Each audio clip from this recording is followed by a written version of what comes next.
ليست الشجاعة كلمة تقال، بل خطوة تؤخذ نحو اللهيب. ليس البطل من ينجو من النار، فمن يدخلها لينقذ الحياة. وحين اشتعلت أرض الجزار لم تنحني الهامات، ولم ينطفي الرجاء.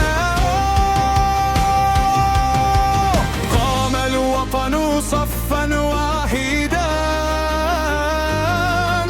وكتب بالتضحية أعظم الملاحم.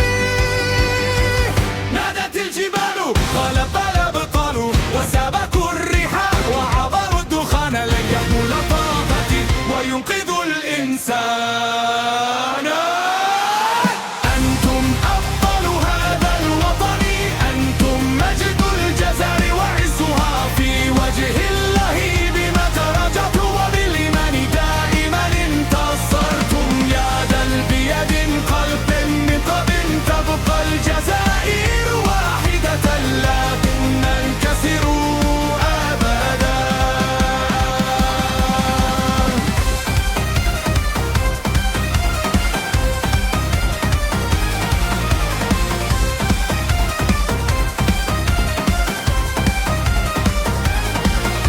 سلام على رجال الحماية المدنية، حين جعلوا أرواحهم درعا للناس. سلام على الجيش الوطني الشعبي الواقف كالجبال حصنا للوطن. سلام على أعوان الغابات حماة الأشجار وأرض الجزائر. سلام على المتطوعين الذين لم يطلبوا جزاء، بل جاءوا بقلوب تحب الوطن.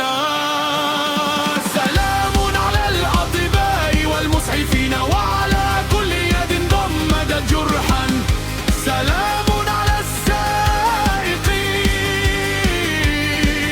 وعلى كل من حمل الماء والزاد. سلام على كل دعت،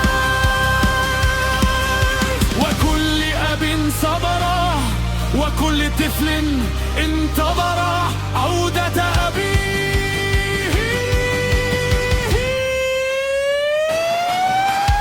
أنتم أبطال هذا الوطن، أنتم نبض الجزر وفخرها. إذا اشتد اللهيب اشتدت عزائمكم، وإذا ارتفع الدخان ارتفعت راية الجزائر.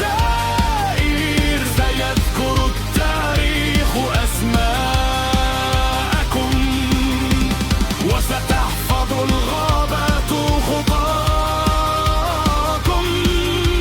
وسيروي الوطن للأجيال كيف انتصر الأبطال على اللهيب.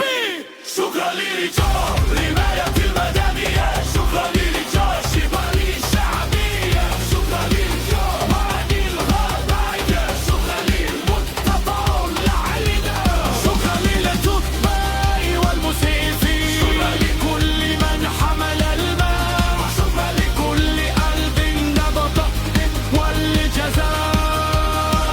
تحيا الجزائر، تحيا الحماية